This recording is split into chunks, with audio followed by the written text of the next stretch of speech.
Ora viva, sintam-se por mim cumprimentados, eu sou Altafo Ibrahimo, a sua melhor companhia para todas as terças-feiras aqui no programa Diálogos Educativos na Mindcast TV. E para hoje, como nós prometemos na semana passada que nós voltaríamos e cá estamos para cumprir com a nossa promessa, e para hoje nós temos dois convidados que vão aqui despertar o nosso saber com relação a alguma temática que nos interessa bastante levar ao ar, que é ensino à distância, seus impactos na qualidade de educação em Moçambique. E para debruçar sobre este tema, que vamos levar aqui o nosso debate em causa, nós temos dois convidados e que vão naturalmente se apresentar dentro de alguns segundos, se não 3, 2 e 1. Vamos começar do meu lado direito, por favor, tenha bondade e seja muito bem-vindo ao nosso programa Diálogos Educativos. Muito obrigado a todos, muito obrigado a todos os telespectadores que estão nos assistindo daí de casa. Meu nome é José Chaves Júnior e eu acredito que hoje estaremos aqui numa boa conversa com o objetivo de discutir acerca daquilo que mais nos importa nos últimos dias, que é a educação. Muito obrigado, seja bem-vindo. Muito obrigado, Altaf. Saudações a todos que nos veem a partir de casa. Meu nome é David Fardo, sou ativista social, presidente do Parlamento Juvenil e, acima de tudo, um cidadão interessado com o dia a dia da nossa nação. E estamos aqui também para conversar sobre este que é um dos direitos básicos, a educação. Se calhar vamos cavar mais a fundo, olhando o tema aqui no qual estamos hoje para tratá-lo. Muito obrigado. Muito bem, sem mais delongas, nós sabemos que grande parte da população moçambicana, especialmente em zonas rurais, não tem acesso à internet. E tem-se percebido um elevado custo de vida nos últimos tempos, o que culmina também com a subida de compra nos dados móveis e tudo isto mais que pode facilitar, que pode permitir com que o estudante ou o indivíduo tenha essa ligação, tenha esse intercâmbio com a sua escola, ou com o seu docente, com o seu professor, para trocar impressões a quando de matérias que fazem parte do currículo para ser lecionado num devido curso ou numa devida formação. Eu gostava de perceber, uma vez que muitas famílias não possuem computadores ou smartphones para acessar conteúdos digitais, como é que... Eu gostava de ouvir de si, José Júnior, José Chaves Júnior, eu posso ser José Júnior, certo? Sim. Gostava de saber de si, como professor, quais são os desafios principais enfrentados ao acesso à internet e tecnologia para estudantes, assim como professores? Primeiro, antes de explicar isso, eu gostava primeiro de explicar de forma básica o que é isso de educação de ensino à distância, né? Pois é. Dizer que o ensino à distância é uma estratégia, um caminho que Moçambique, não só Moçambique, foi vendo também de outros países, tentou usar para tentar tapar aquela lacuna que o sistema educativo nacional ele trazia. Então, o ensino à distância é uma resposta ao déficit do Sistema Nacional do Ensino. E o ensino à distância, nós sabemos que tem várias facetas. Esta faceta da qual está falando agora, relacionada aos dados móveis, à internet, importa destacar que isto podemos chamar de inovação, sobretudo quando olhamos para o ensino básico, para o ensino secundário. É uma inovação trazida pós-pandemia. Antes da pandemia, nós não trabalhávamos desta maneira. O ensino à distância ele foi introduzido já há muito tempo em Moçambique, mas antes o ensino à distância era como se fosse um ensino... Aquilo nem era ensino à distância, podemos dizer que era ensino semi-à distância. Semi-aberto, porque o aluno recebia os módulos e os módulos traziam explicações claras. Então o aluno levava o módulo para casa, ia ler, tentava fazer alguma atividade, tinha dias de encontro com o professor na escola, dias específicos onde o aluno ia para a escola para debater com o professor. E quando a pandemia entra, nós tivemos uma nova realidade. A realidade da pandemia nos levou a perceber que o ensino podia ser 100% online. Podia ser 100% online porque vimos através da pandemia que nós conseguimos estudar. Eu, em particular, quando a pandemia eclodiu em Moçambique, eu estava a fazer 2º ano da licenciatura, já era professor médio, tinha feito o curso médio, mas já estava a trabalhar já estava a fazer a faculdade. E descobrimos através da pandemia que, na verdade, é possível estudar estando em casa, apesar de, até o dia de hoje, ser um grande desafio em Moçambique, para os estudantes poderem sentar em casa, numa mesa e pegarem no laptop ou num smartphone e participarem de uma aula. E olhando para questões de desafio, sobretudo para esta conjuntura econômica que estamos a atravessar, porque sabemos que estamos em crise. Não vamos tapar o sol pela peneira e dizer que em Moçambique as coisas estão boas. Em Moçambique as coisas não estão boas. E nem a peneira com sol. Não é possível. Então, estamos a dizer que só por causa da conjuntura, só pela conjuntura nacional que estamos a enfrentar em Moçambique agora, antes dessa conjuntura eclodir, já estávamos com problemas. Porque Moçambique, é sabido por todos que a pobreza em Moçambique ela multiplicou neste último governo. Então, e a pobreza, como é que chama? Aumentou, mas o custo de vida também subiu. O custo da internet subiu. Então, se o custo de vida sobe, enquanto a economia não melhora, estamos a colocar o professor e o aluno numa situação de o ensino à distância, em parte, ser inviabilizado. Estamos mais ou menos nesta situação, porque olhando, na escola onde eu trabalho, nós temos o ensino, temos o PES de lá. E é sabido por todos que uma das confusões que existe neste país agora, porque muitos dos professores... O PES estaria a devir o plano estratégico? Sim, de ensino à distância em Moçambique. O PES ensino à distância. Sim, em Moçambique. Ok, tudo bem. Era só mesmo para esclarecer aí aos nossos caros telespectadores que estão nos a acompanhar. Já sabemos que os professores, porque eu falo cá mais como professor, acredito que o meu colega de painel vai debruçar como sociedade, porque eu creio que eu represento um grupo. Então, olhando para o meu grupo de professores, vamos perceber que um dos problemas que Moçambique está a enfrentar, uma das coisas que levou até a problemas na realização de exames, vimos que houve muita sabotagem, houve professores manifestando nos tempos de exames. Escola onde eu trabalho, nós realizamos exames em janeiro, porque os exames foram sabotados. Então, qual é o problema? O que levou a estas greves todas? É a questão do pagamento das horas extras. Se o professor que trabalha com ensino à distância, aquelas aulas de ensino à distância são horas extras, e o professor não recebe horas extras, como é que o professor vai comprar megabytes para poder acessar as plataformas digitais no qual pode interagir com os alunos, com o estudante e com os alunos? Sim, e uma coisa está clara, se o professor não tem a motivação, porque até onde eu sei, eu ainda não vi que os professores no serviço, na escola, no trabalho, existe internet, isso é uma realidade, existe Wi-Fi lá. Mas eu creio que, por ser ensino à distância, existem alunos que vão querer interagir com o professor às 20. Diz assim, eu trabalho, quero interagir com o professor às 20. Então, o professor não terá como usar o Wi-Fi da escola, porque o professor terá que sair de casa. Imagine um professor está a trabalhar em Congolute e o professor vive, por exemplo, em Maracuene. Há de sair de Maracuene para Congolute para poder acessar o Wi-Fi. Até onde eu sei, não me recordo de ter visto uma vez, pelo menos nas reuniões de balanço do trabalho, onde se disse que há um dinheiro X que se dá ao professor para comprar a internet. Muito bem, está a dizer que a quando dessas todas manifestações existentes é por conta da falta de motivação do professor? Sim.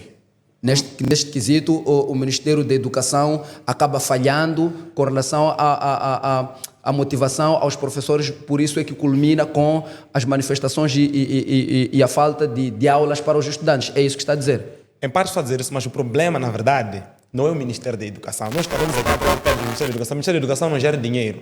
Existe o Ministério da Economia e Finanças que gera. Exatamente. Sim, então, o Ministério da Educação simplesmente faz a folha. Diz, nós temos tantos professores que estão a trabalhar nesta forma e o Ministério da Economia, até nós sabemos, é que anualmente faz-se, como é que chama? O país trabalha com uma planificação. Exato, diz que orçamental, temos de todos os do Estado, exatamente. Sim, disse que de cada ministério. Já planificam, já fazem uma ideia, temos mais ou menos tantos alunos, temos mais ou menos tantas turmas, temos mais ou menos tantos professores. Então, este problema, na verdade, não é um problema do Ministério da Educação como tal.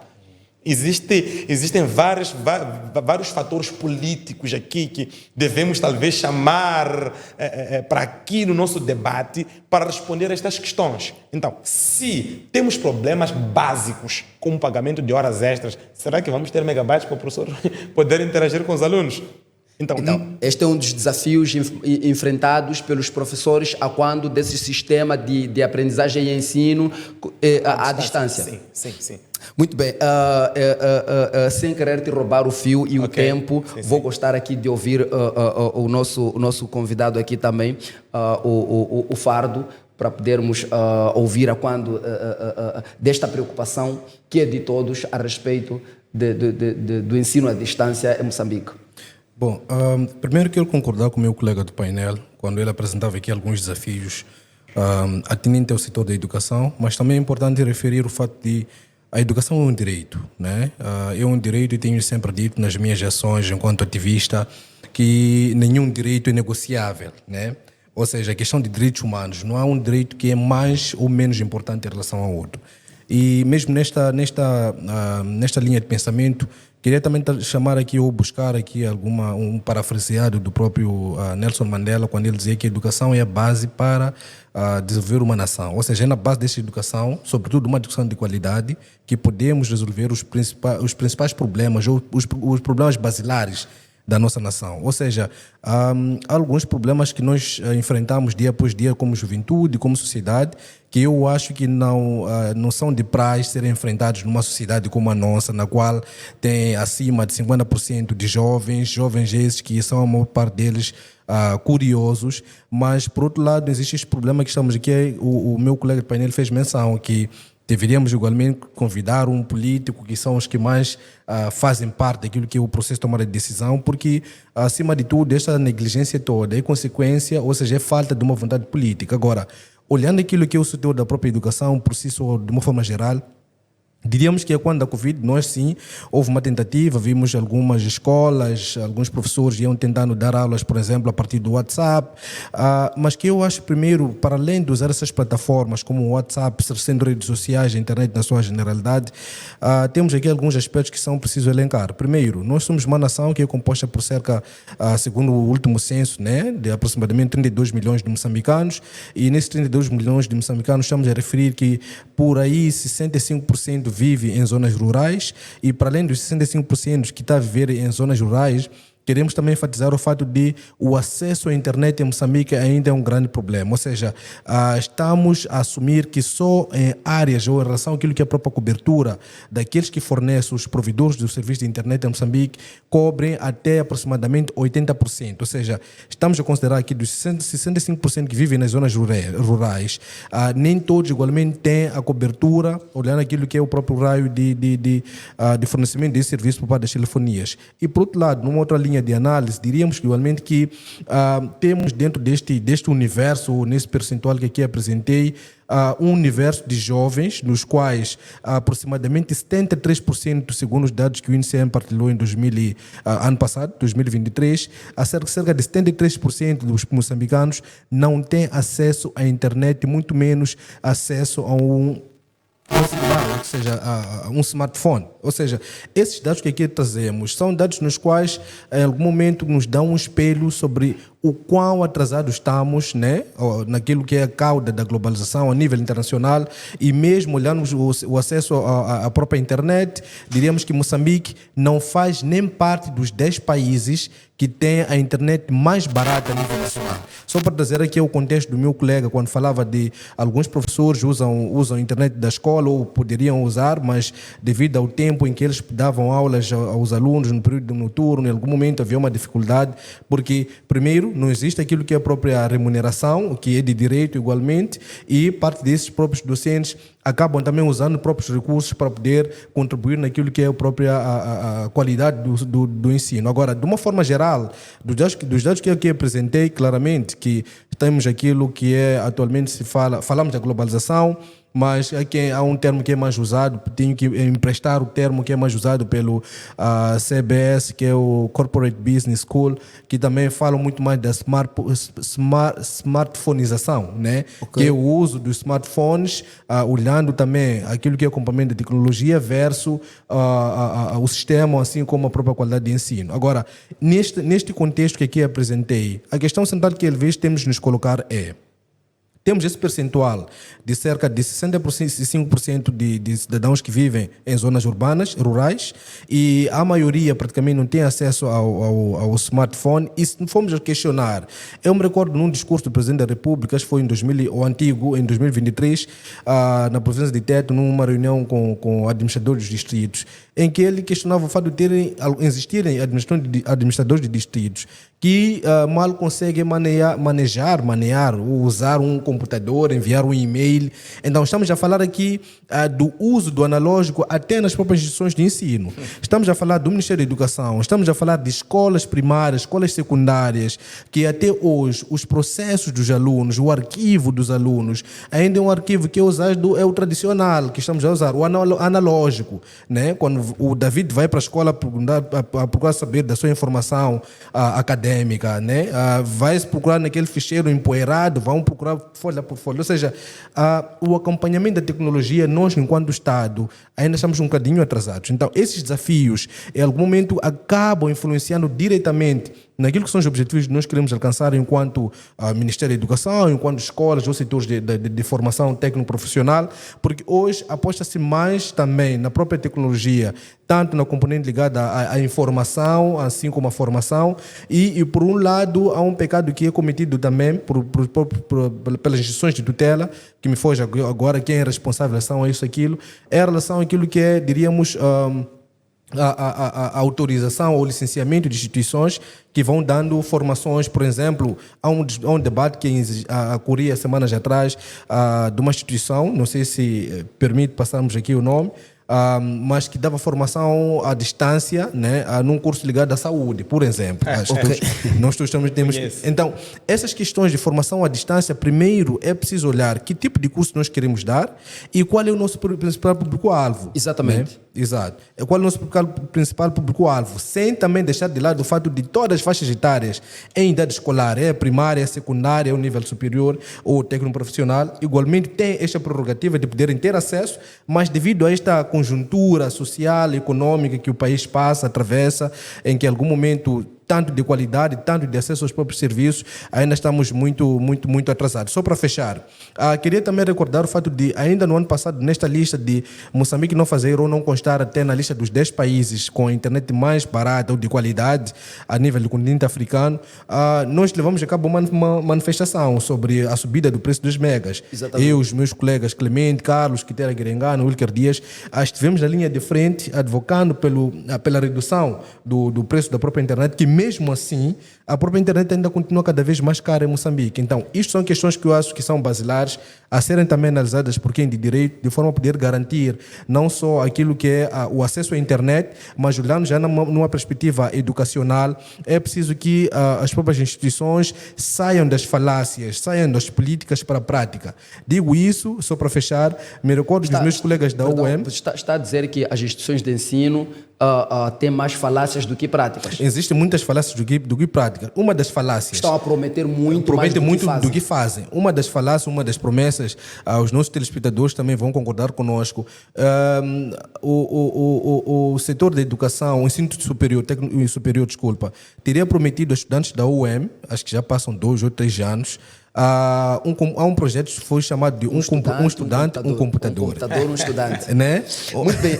Antes mesmo de entrarmos aí, bem, de uma forma ampla, eu gostava de saber do ilustre aqui, a quantas este ensino à distância pode garantir a mesma qualidade de aprendizagem com o ensino presencial, uma vez que o professor aqui acabou afirmando que foi uma realidade, mudamos de situações em que nos encontramos numa situação desde a pandemia em que já é possível ter aulas de forma virtual sem nenhum tipo de problemas e tudo isto mais. Eu gostava de entender para o lado da sociedade, para o lado dos indivíduos, para o lado dos estudantes, como é possível fazer como é que fazes como é que podes medir a qualidade de ensino a respeito da distância e presencial? Será que é possível termos uma equidade ou uma igualdade em questões da forma de aprendizagem ou retenção da matéria ou a capacidade de discernimento da matéria a ser lecionada de forma virtual, assim como presencial? É possível, sim. Eu, particularmente, estou aqui a falar, sou fruto parcial de uma formação à distância, né? Quando da Covid-19 eu praticamente iniciei o meu mestrado. Mas acaba sendo contraditório quando faz aqui menção de uma instituição de ensino de saúde que está a lecionar cursos de saúde à distância. Exato. Eu dizendo até que possível... Não estou a ser contraditório. Eu por isso estava a dizer, é preciso que instituições que fazem o licenciamento olhem igualmente sobre qual é a natureza dos cursos que podem ser licenciados para serem formados online ou à distância. E nisso, quando eu digo, eu particularmente fui fruto de uma parcial, de uma formação à distância, a quando da Covid-19, 2019 e um pouco para 2020, eu igualmente iniciei o meu mestrado em administração de empresas e fiz o meu mestrado na Manipal Academy na Índia, e igualmente este mestrado foi de dois anos, claramente. Fiz parcial presencial, fiz a outra parte, por causa da Covid-19, online. E acredita, Altaf, foi uma formação de qualidade, e a questão ligada à formação não é diretamente proporcional se o docente está ali ou não. Se formos olhar o nosso sistema de ensino atualmente, é aquele que o professor é aquele que tem que andar atrás do aluno, a pressionar se fez tipo trabalho de casa, se calhar trouxe a matéria ou trouxe todo o material para determinada aula ou não. Mas isto podemos olhar em duas vertentes. A primeira vertente é acesso aos recursos. Estamos a falar dos recursos tecnológicos para tornar esta formação efetiva e de qualidade. Pois é. É preciso ter acesso aos recursos tecnológicos, estamos a falar ou do computador ou de um smartphone. E dois, é preciso também haver aqui um comprometimento por parte de quem está a ser formado. Quando eu fazia essa ressalva, por exemplo, sobre a questão ligada ao curso de formação em saúde à distância, é porque nós estamos a falar de um curso que estamos a formar futuros cirurgiões, estamos a formar futuros enfermeiros, pessoas que vão lidar com a saúde, o dia a dia das pessoas. Não estamos a querer dizer que os que estão formados não têm esta capacidade de poder estar em frente a uma tela e aprender diretamente com quem está do outro lado, mas há que conciliar igualmente a teoria e a prática, e eu acho que este curso é um pouco mais prático em detrimento de teórico. Agora, se formos a falar que as instituições de ensino estão a ser estão a falar mais do que estão a praticar, ou estão a fazer, e neste contexto não coaduna, não converge. Não converge. Então, este comprometimento das duas partes, a questão de acesso aos recursos tecnológicos versus o comprometimento por parte de quem está a ser formado, é extremamente essencial, é fundamental, mas, assim, de uma forma geral, é preciso que isto vai carecer de uma nova roupagem a partir do topo até a base. Digo topo até a base porque nós, como professores, nós como sociedade, fazemos se calhar parte da base. No topo, é preciso quem está no topo igualmente, seja alguém que tenha domínio, tenha, se calhar, familiarização com essas tecnologias. No mundo fora, Altafo, o que nós vimos é que Moçambique tem tudo para dar certo, sobretudo olhando nessa perspectiva de educação. Os nossos dirigentes são pessoas que dia depois de dias viajam para o exterior. Claramente, não vamos dizer que no exterior eles não conseguem, se calhar, importar uma nova dinâmica ligada àquilo que é o sistema de formação, sobretudo nesta vertente de ensino à distância, e vir aplicar de uma melhor forma em Moçambique. Hoje estamos a falar de que este ensino à distância, as instituições como a Willow, desculpa fazer aqui a publicidade, são de ensino, e outras privadas, acima de tudo, são as que, se formos olhar, dão mais primazia a esta formação, que é de qualidade. Um aluno que falta durante uma semana, volta na semana seguinte, corre no mesmo ritmo com aqueles que estiveram na sala. Aulas presenciais. Exato. Muito bem.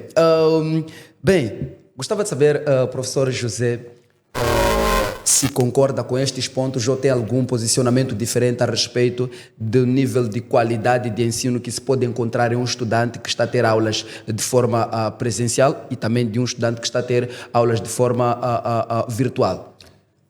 Na verdade, eu acho que diferença haverá.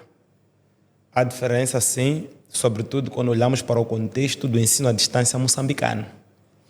Eu acho que aqui o maior problema, por exemplo, meu colega de painel, quando falava sobre o curso que fez fora. Eu também eu estou a estudar ainda, estudando de mestrado, mas minha faculdade está na Espanha.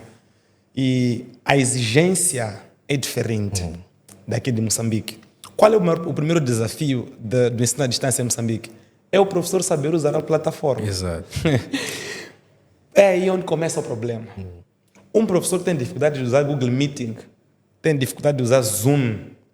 Como é que vai gerenciar isso na distância? Mas antes mesmo de chegar aí, na primeira parte falavas que o professor já tem dificuldades dos próprios megabytes. Sim, já tem problema de internet, ele não tem megas. Mas também fez menção que que as escolas têm Wi-Fi, mas não usam. Mas queria saber, antes mesmo de prolongar, podes aglutinar estes dois pontos, porque estás a correr na mesma linhagem. Queria saber se todas as escolas têm esse acesso à internet. Todas não. Tenho certeza que não, porque, primeiro, só acesso a computadores em escolas. As escolas não só têm um computador com um diretor e um computador no setor pedagógico, apenas. Mas as escolas, por exemplo, a minha, tem computador em outros setores. Mas não são tantos. Temos uma sala de informática, mas que atualmente não está funcional. Está funcional porque temos de perceber que aqueles computadores foram comprados na inauguração da escola em 2012. E de lá para cá não houve mudança. Percebemos que até instituições grandes, onde os computadores são usados por pessoas bem organizadas, de 5 em 5 anos trocam de computadores. Faz uma atualização. Então estamos aqui em 2025, não atualizamos computadores de 2012 para crianças. Não há como. Então, dizer que todas as escolas têm acesso à internet e têm Wi-Fi para todos, isso seria mentira. Tem muitas escolas que não têm acesso a nada. E isso também tem a ver com a questão de gestão. Temos que perceber que existem escolas onde tem dirigentes um pouco mais experts, um pouco mais espertos, com alguma visão, que procuram parceiros de fora. Existem diretores muito espertos. Há escolas que tu percebes que agora veio o Banco X, veio fazer isto, 2x3 veio uma fonte de água, veio fazer isto. Por vezes não tem nada a ver com questões de governo, tem a ver mesmo com o diretor. O diretor vai procurando, aí cria networking. Então há diretores motivados, sim, de certa forma, que fazem esse tipo de parcerias para poder ver a sua escola a crescer em todos os níveis. É que há diretores que são diretores e há diretores que estão ali pelo subsídio ou pelo cargo. Como é que seria ser diretor, que é diretor, ou um diretor que está ali por cargo? Como é que seria isso? Quando tu és diretor, por ser diretor de verdade, tu vais olhar para aquela escola como tua. Tu não vais olhar aquilo como se fosse apenas um emprego. Tu vais olhar para aquilo, vais dar tua vida por aquilo. Quando quebra-se um vidro, a dor vai ser do teu coração. Você não vai dizer que é do governo. Porque quem está ali é você. Você que é o pai daquela escola. Mas existe aquele que não tem nada a ver. É por isso que tem escolas onde não tem porta, não tem janela, não tem nada.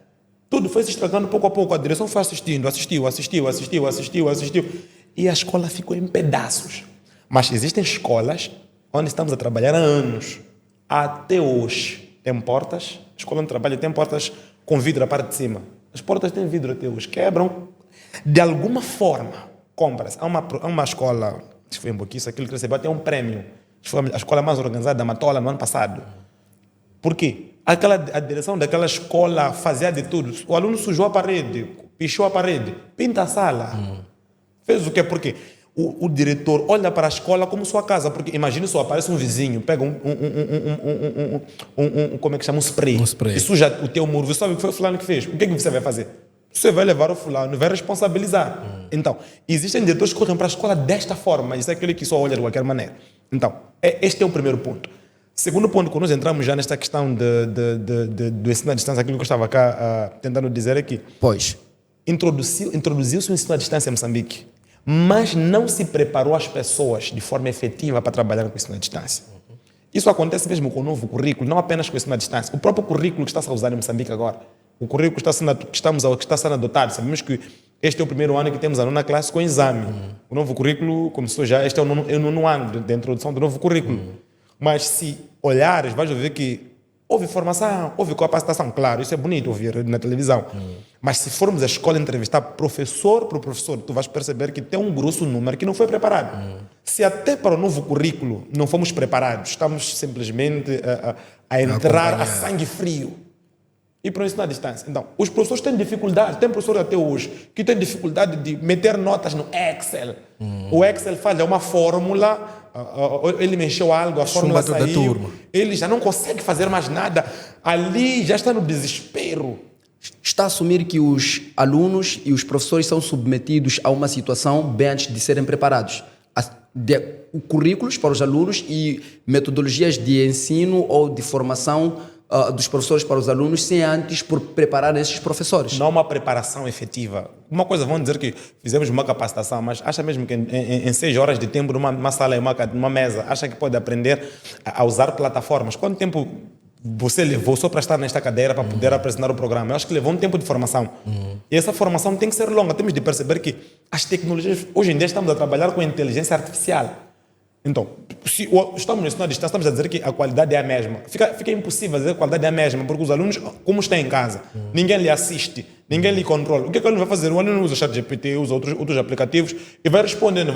O professor, porque está no ensino à distância, por ter dificuldades de usar as tecnologias atuais de ensino, não vai conseguir detectar que é o ChatGPT. Mas neste contexto, como é que os professores podem adaptar as suas metodologias de ensino para tornar este ensino remoto mais eficaz? Quais serão as possíveis soluções para essa questão? Eu acho que é uma questão que está um pouco acima do professor. Isso está acima do professor. Aí não é o professor que tem uma capacidade. Nós podemos até ser estrategas, não é? Podemos inventar, podemos tentar ser espertos, tentar criar alguma coisa, podemos tentar aprender a usar aquelas plataformas. Mas eu acho que eu não precisava ir para a internet, não precisava pagar um curso online para poder saber usar o Google Meeting, para poder saber usar outras plataformas. Temos de perceber que eu sou jovem.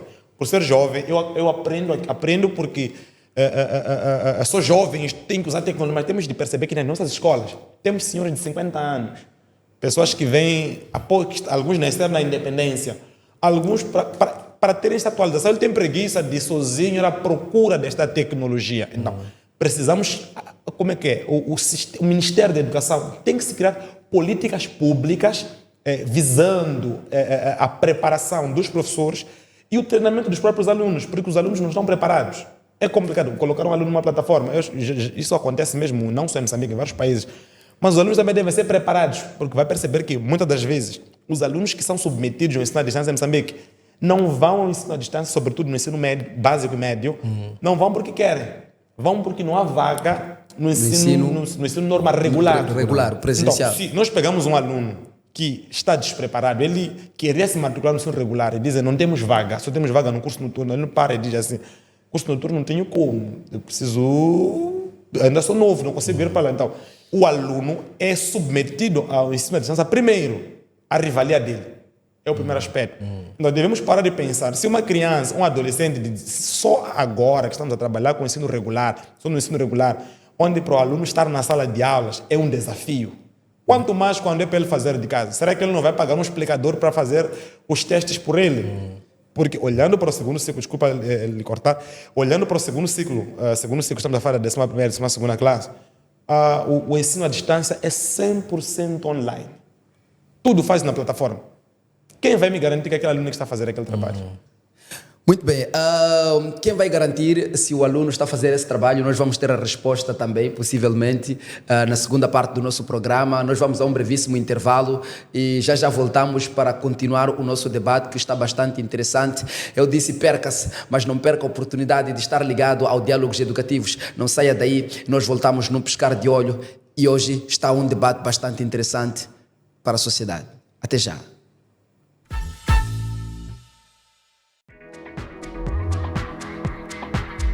Olá, eu sou a Dulce Cossa, quero convidá-lo a embarcar comigo rumo à construção de uma visão melhorada e simplificada do mundo da educação, formação profissional e escolha de carreira. Neste espaço, crianças, adolescentes e adultos têm voz. Não deixe de acompanhar o programa Descubra Comigo, aqui na Mindcast TV. Até já!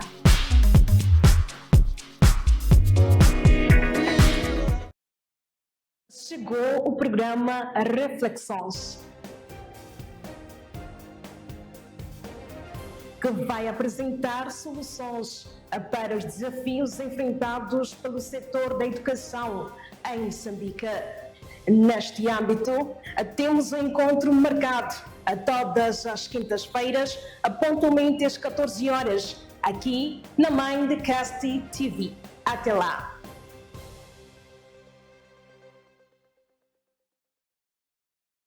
Some say learning English is a tough challenge, while others believe that without the right approach, only a miracle can help. But is that really the case? Join us as we explore the different ways people in Mozambique have mastered English, breaking barriers, defying expectations, and proving that learning is always possible.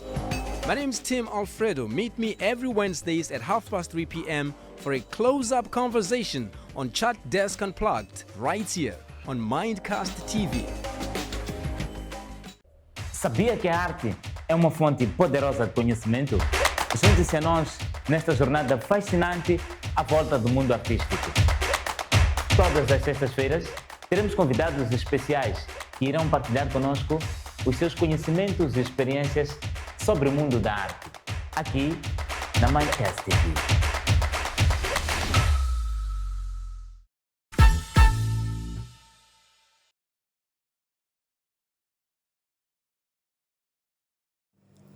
E porque promessa é dívida, nós prometemos estar aqui a pagar essa dívida, de voltar num piscar de olho, e nós voltamos como prometemos. O debate está bastante interessante com relação ao ensino à distância em Moçambique. Como é possível tornar a qualidade de ensino mais eficaz ou eficiente para os estudantes, alunos aqui em Moçambique? E nós vamos gostar de te ouvir um bocado a respeito da avaliação dos estudantes. Como é possível, quais são os desafios na avaliação dos estudantes neste ensino remoto? Tem situações de exames, testes e tudo isto mais, uma vez que o estudante está em casa. Como é possível fazer uma avaliação estando em casa? Como é possível fazer um controle desta avaliação, se é realmente o estudante que está a fazer o exame, ou seja, um seu vizinho ou um seu irmão pode estar ali com o telefone ou com o computador ou o tablet a resolver as questões? Bom, eu acho que no início também tivemos esta reflexão quando falava da necessidade de haver, primeiro, recursos tecnológicos e, segundo, haver um comprometimento por parte de quem é formado ou por parte do estudante. Digo isso porque é muito difícil para o nosso contexto moçambicano, bem como o meu colega dizia. Há situações em que temos professores que mal conseguem usar um Excel, né? Há professores que, pior, aqueles que estão um pouco avançados, algumas aulas em que usam o data show, né? Para, por exemplo, projetar as aulas e tal, mas tu percebes que existe um grande nível de dificuldade para conectar, desconectar, para fazer ali a apresentação. Ou seja, olhando essas questões básicas, né? Porque isso é o básico da informática. Como é que o próprio professor poderia, sim, analisar ou ter informações chaves de que o teste que deu, ou a avaliação que deu, o estudante fez efetivamente? Claro, para o nosso contexto, diria que estaremos a nos mentir se disséssemos que sim, é impossível, porque estamos num contexto em que o aluno é formado a partir de casa, online ou virtualmente, em que os próprios testes são disponibilizados através de uma plataforma, eles vão respondendo as questões, e veja só, por exemplo, o segundo ciclo, 11ª, 12ª classe, é possível um estudante ou um aluno fazer os dois anos, 11ª, 12ª, num único ano, né? Isso é factual. E neste mesmo contexto, nós percebemos, acima de tudo, que hoje, com a situação ligada à inteligência artificial, é possível os próprios alunos fazerem uma cópia hoje, colocando qualquer questão na internet, em fração de segundos já tens uma resposta e já fazem mesmo este copy e paste. Mas fazendo esta comparação, bem como o meu colega dizia, ambos temos esta sorte de termos tido uma formação fora, né? Fazendo uma comparação do fora e do dentro sendo Moçambique, é incomparável. Primeiro, pelo fato de do lado de fora a qualidade é tridimensional. Do lado de dentro, claramente que ainda estamos a tentar copiar e colar, mas não colamos na dimensão que igualmente responde àquilo que são as necessidades ou aquilo que é o contexto nacional. De tal forma que hoje, do mundo de fora, qualquer questão que tu colocas num teste online e tal, já existem recursos tecnológicos para poder detectar se as respostas que lá foram colocadas são fruto de digamos, da inteligência artificial ou não. Isto é possível. Mas para o nosso contexto não. Nós, particularmente, a informação que um aluno traz, se nos traz percentagens, se nos traz talvez, digamos, dados, aquele português bem falado e tal, até acabamos aplaudindo sem antes analisar, sobretudo, em relação a qual é a principal fonte desta informação, se ele copiou de alguma outra fonte, sobretudo da inteligência artificial ou não. E hoje é possível, numa grelha de questões que são colocadas virtualmente, copiar as questões, colar e já vão respondendo até dentro da tua própria plataforma, se não houver aqui uma segurança. Estamos a falar em relação àquilo que são os ataques cibernéticos, porque estas plataformas digitais também, não porque são, diríamos, são plataformas que não são alvos de serem invadidas. existe essa possibilidade de uma plataforma de ensino igualmente sofrer uma invasão, seja online, sobretudo se for online, claramente há plataformas offline, mas as plataformas online existe essa possibilidade de serem invadidas.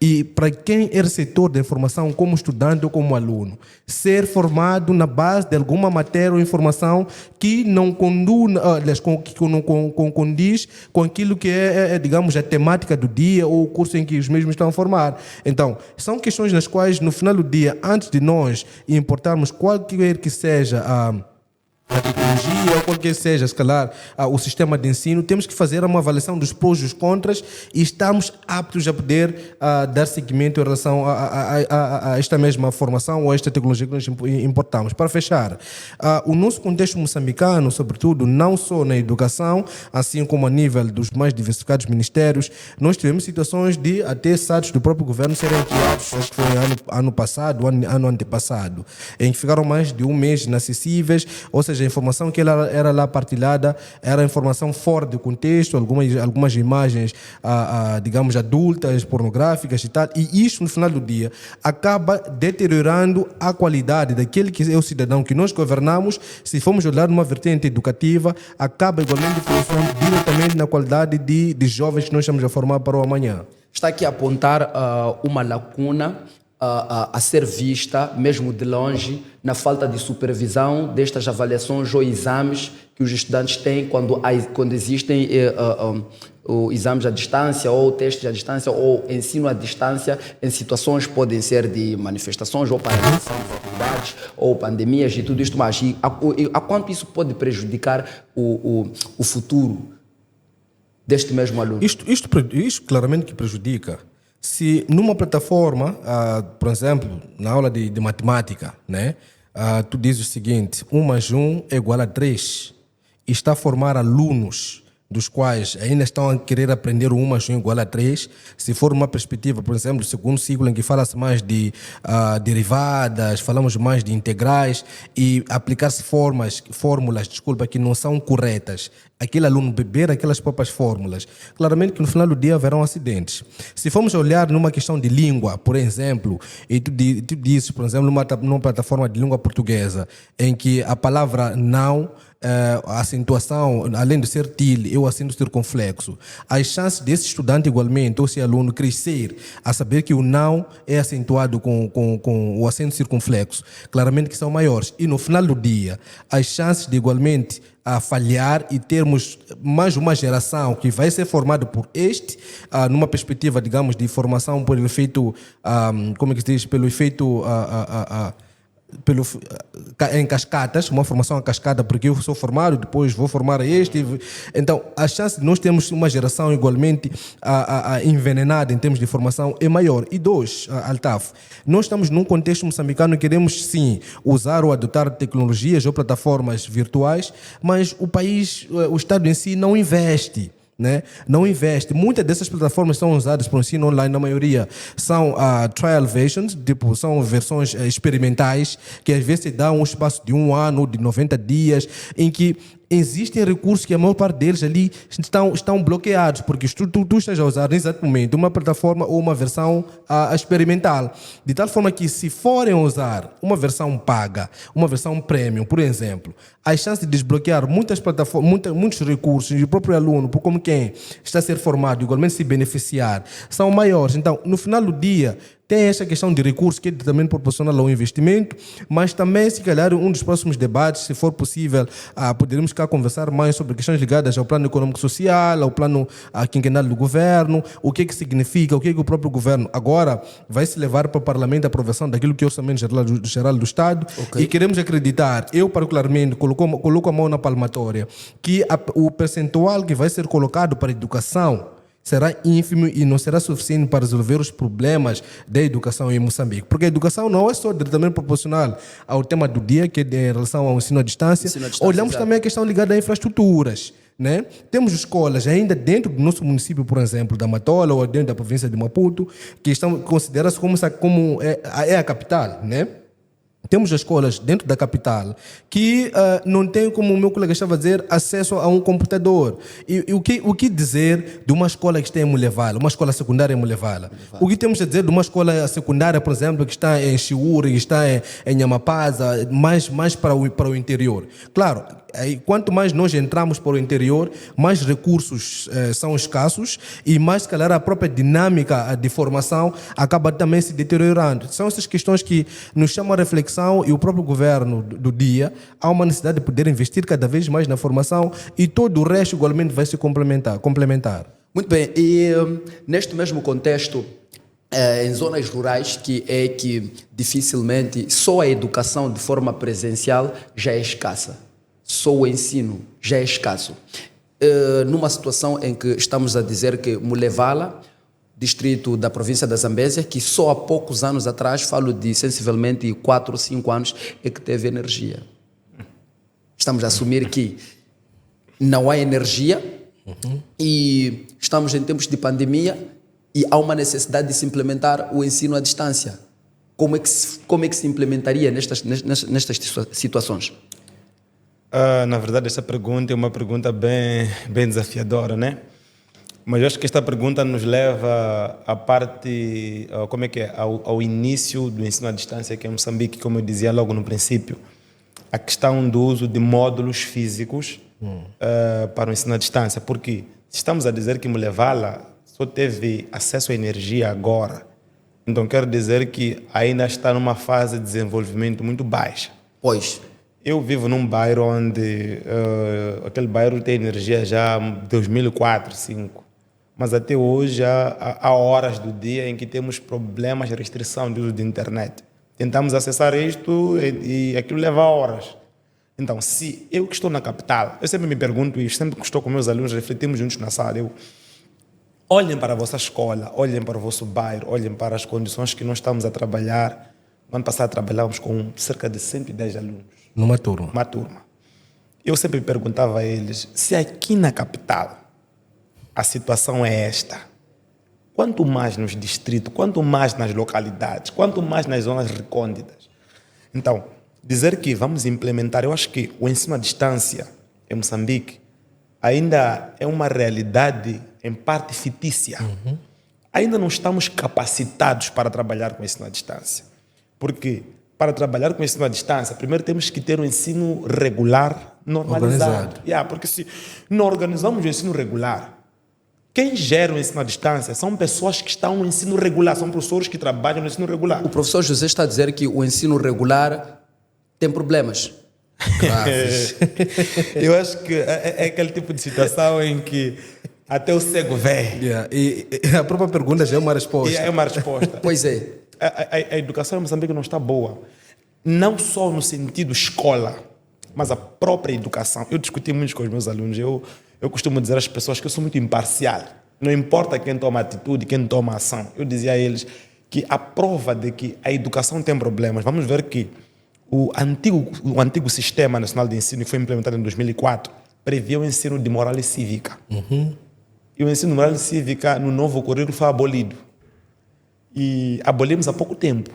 Moral e cívica, aprendíamos questões relacionadas ao patriotismo, as questões relacionadas ao comportamento que a pessoa devia ter dentro da sociedade. E a ética e conduta. A conduta aqui dentro. Do indivíduo na sociedade. Eliminou-se isso do currículo. A prova disso é que nós destruímos estradas com pneus acesos. Não sou contra. Mas queimar pneu no Alcatrão. Hoje estou a bater buracos em lugares onde não haviam buracos. É problema da falta de educação. Okay. Porque a pessoa perceberia que posso criar uma barricada, mas não posso queimar pneu porque o buraco amanhã vai estragar o meu carro. Então, se nós negligenciamos a educação, vamos ter esse tipo de coisa, onde a pessoa vai queimar. Há uma escola, a escola secundária de Mulovut, isso em Ilhavela, invadiram a escola, queimaram a secretaria, destruíram um portão. Então, isso é prova de que a educação em Moçambique, não estamos a falar apenas de problemas de uso de plataformas, de uso de tecnologia. Estamos a dizer que as pessoas precisam sentar e voltar a ser educadas. Ensinar-se a pessoa a ser estar. Existem aprendizados que os pais vão dar, mas existem questões patrióticas que nós, os educadores, porque uma coisa nós devemos, eu trabalhei com primeira classe, eu sei o que é isso. A criança, a partir da primeira classe, quando entra na escola, o herói deixa de ser o pai, torna-se o professor. Então, se o professor também não carrega aspecto, como é que chama? Não carrega esta visão, esses princípios de patriotismo, não tem como transmitir. Então, estamos a dizer que o problema da educação transcende questões financeiras também, mas é grave quando na cidade da Matola, uma escola ainda tem alunos a sentar ao relento. No chão. É grave quando aqui na cidade você vai à procura de um certificado e dizem, não estamos a encontrar o livro, a pauta, ainda estamos a procurar. Como é que estamos a procurar? A escola diz que está a dar aulas no ensino à distância. Ensino à distância é tecnologia. Mas pauta, quando você precisa dos anos anteriores, ainda devem procurar. Como assim? Então, se vocês têm ensino à distância, quer dizer que vocês usam tecnologia. Como é que até hoje está-se a chorar as escolas onde invadiram, queimaram coisas e está-se a dizer que não sabe como é que se vai resolver a questão da vez de certificados? A minha pergunta é, vocês dão ensino à distância como? Que tecnologia, que recursos usavam? Então estamos a dizer que em Moçambique ainda estamos a viver uma educação à distância que fantasmagórica. Abstrata. Ainda não estamos em coisas concretas. Nós não estamos preparados, porque se assumirmos que temos ensino à distância preparado em Moçambique, porque uma coisa é, se quisermos números, dizendo que graduamos, por exemplo, porque vemos que até os governantes de vez em quando aparecem e enchem um peito e dizem Moçambique no ano passado, da 12ª classe, graduou tantos. Vamos levar aquelas pessoas. Eu recordo de uma entrevista num certo banco, alguém me contou isto, que levou-se um grupo de contabilistas. Foram à entrevista, eram 20. Chegaram naquela sala, o entrevistador só deu papel e caneta e saiu. Não disse nada. Mas por quê? Era para cada um escrever alguma coisa. Este era o exame. Era o exame final. Só admitiram 2 pessoas, porque os outros não sabiam, nem sabem que vai começar de onde. E isso, em parte, tem a ver com um problema do próprio sistema de educação. Tu vais a uma escola, para mim, não faz muito sentido, me perdoe, mas vendemos minuta de requerimento. A pessoa devia saber fazer requerimento, mas é o sistema de educação que está doendo, não faz sentido. Eu chego, termino 12ª classe, vou à escola, quero pedir o certificado. Preciso saber, peço minuta de requerimento. Minuta de requerimento para quê? Afinal de contas, nas aulas de língua portuguesa estávamos a aprender o quê? As escolas vendem minuta de requerimento para obtenção do certificado. Sim, o aluno tem que preencher, colocar os dados. Ali já vem a orientação. Primeiro é teu nome, depois número de BI. É uma coisa que eu, como pessoa, como uma pessoa que consegue encher o peito e diz que eu te fiz a 12ª classe, ou 10ª, até 7ª, a pessoa devia pelo menos terminar a 7ª classe sabendo elaborar o requerimento. Então, se temos problemas... Mas como professor, sabe dizer o destino desse dinheiro? Isso, como aquilo não tem a ver com a escola. A escola, não é quando dizemos a escola é que vende, no sentido da escola produz e tem uma papelaria. E normalmente as papelarias nas escolas são privadas, são privatizadas. Normalmente é uma fonte de renda. Eles alugam e a escola simplesmente dá a minuta e os alunos vão comprar a minuta lá. E depois preenchem. Mas para mim, se estamos num sistema de educação, se estamos numa escola, para mim não faz muito sentido uma pessoa que diz que fez a 12ª classe não ter noção de como se elabora um requerimento. É sabido por todos que se elabora um requerimento, mete-se numa escola, o requerimento pode não ser aprovado.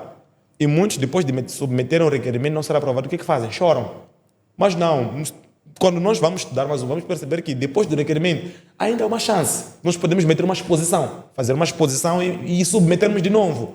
E explicando detalhadamente o porquê do primeiro requerimento que nós submetemos. Mas este conhecimento, os alunos não têm. Então, se um aluno do sistema regular, que tem um professor na sala, está com essas dificuldades, quanto mais a um do ensino à distância? E fora o valor do requerimento, também há uma taxa que se paga para poder que se deposite em algum tipo de banco ou da escolha da escola e para poder obter o certificado. Sim. Saberia nos responder a que destino leva esse dinheiro? As escolas, na verdade, têm muitas Uma vez que o áreas. certificado produz-se, internamente na escola, assina-se e carimba-se na escola. Não se precisa sair para um outro local para poder produzir o certificado. Na verdade, esse é outro debate, mas deixa as pessoas explicar. É assim, as escolas, elas trabalham dentro da escola existem funcionários que são funcionários internos que recebem diretamente do Estado, mas existem funcionários que recebem diretamente como é que chama aquilo, de ganhos internos, de alguma receita interna da escola. E também existem aqueles assuntos que eu estava cá dizendo, por exemplo, quebrou um vidro, fez o quê? Quebrou um vidro, ou há uma limpeza, há um jardim. Existem muitos funcionários. E se olhar, vamos perceber que também nas escolas existem funcionários como guardas, que o Estado não paga. Para mim, não faz muito sentido. Vimos há pouco tempo colocou-se polícia nas bombas, combustível, para guarnecer. O Estado não paga os guardas? 90% dos guardas das escolas não. Quem paga é a comunidade. A escola são as receitas internas. E para mim não faz muito sentido. Temos polícia a controlar bombas. E não temos polícia para controlar a escola. Não, para mim, pelo menos, me perdoe, eu costumo dizer, eu não discuto questões, eu não posso discutir política aqui, mas, para mim, temos tanto polícia formado, temos tantos jovens formados, devemos ter na escola, ao invés de privatizarmos a segurança da escola, a escola é do governo, é do Estado, pertence ao país. Então, seria de bastante necessidade termos 2 polícias ou mais numa escola ou em várias escolas, quer dizer, em todas as escolas, que termos um polícia numas bombas privadas que não pertencem ao Estado, ao governo. Tem que vender combustível caro. E numa escola e termos que pagar um guarda, a comunidade, os estudantes terem que pagar um guarda para poder guarnecer a escola. E são este dinheiro que vai entrando em certificado. E algumas escolas, por vezes, por conta do tamanho da escola, dos recursos que vão entrando, algumas escolas acabam não tendo capacidade financeira de continuar com esse tipo de serviço. Por isso que há escolas onde só temos um contínuo, uma pessoa só para fazer limpeza. Há escolas onde, por exemplo, no período da noite, não há ninguém para fazer limpeza. Os alunos da noite, quando desfazem, não há ninguém para controlar nada. Então, este problema, quem causa é o próprio governo. Então, estamos a dizer que se temos todos esses problemas aqui, numa escola normal, regular, vai ser complicado. É complicado assumirmos que no ensino à distância, no ensino híbrido quanto este, vamos ter qualidade, tanta qualidade. Então, o nosso próprio país é que não, na minha visão, nós estamos a fazer isso na distância assim, vamos olhar que se graduamos talvez 1000, talvez 100, é que estão preparados, na verdade. Temos de educá-los primeiro para isto. Muito bem, muito obrigado aqui pelo seu contributo a respeito desta temática, mas de forma muito breve, para terminar aqui, vamos poder ouvir do seu lado como é que a falta de aderência da parte da juventude na leitura, na verdade, que impacto isso pode trazer na sociedade? A falta de aderência, ou seja, a falta de paixão pela leitura, claramente tem impactos muito significativos na sociedade, porque é a partir da leitura em que os jovens aprendem a saber ser, saber estar, aprendem igualmente quais são as relações de poderes, são a partir da leitura que o jovem está cada vez mais informado e formado acima de tudo. Eu costumo também, em algum momento, dizer que quanto mais nós lemos, mais expressões podemos empregar na nossa articulação. Quanto mais lemos, claramente, mais ideias, assim como estratégias, podemos buscar, porque a leitura não é diretamente proporcional apenas a uma única temática. Podemos ler questões ligadas à política, à economia, à sociedade, à matemática, em inglês, ao português, história. Então, toda essa informação é que vai também nos dotar de capacidades para poder estar não só numa sala de aulas, a aprender ou a discutir com o professor, mas também, igualmente, poder estar numa mesa de debate sobre a coisa pública, debate sobre o dia a dia da nossa nação. E a partir dessa leitura que os jovens, ou nós como jovens, estamos ou estaremos consciencializados sobre, efetivamente, quais são os nossos direitos. E a partir daí, claramente, nós vamos ter uma nação diferente. E esta leitura que eu sempre gosto de fazer uma comparação dos países anglófonos e os lusófonos. Os países anglófonos, desculpa os meus irmãos da lusofonia, eles têm um hábito de ler e de gostar muito, ter uma paixão fenomenal sobre a educação, sobre a escola.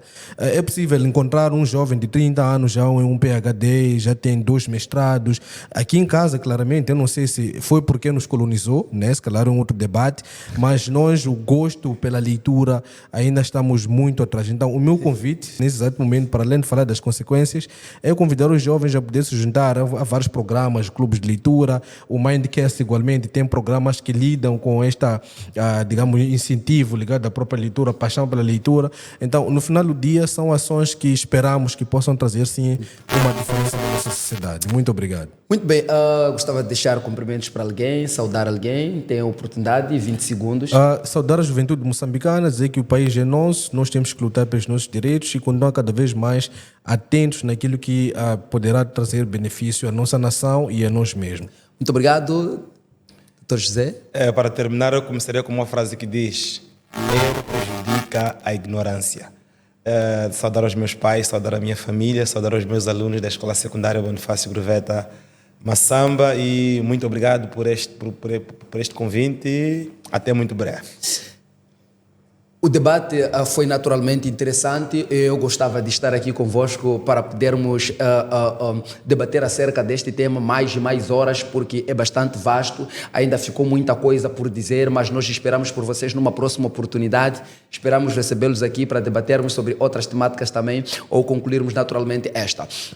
Meu nome é Altafo Ibrahim, como eu disse no início, e vou voltar a repetir para que não esqueças. Muito obrigado pela sua atenção ao programa Diálogos Educativos nesta terça-feira de hoje, e esperamos que estejas sempre aí para acompanhar as próximas programações da Mindcast TV. Nós vamos com promessas de voltar na próxima oportunidade. Perca-se, mas não perca a oportunidade de estar sempre ligado no Diálogos Educativos. Até breve.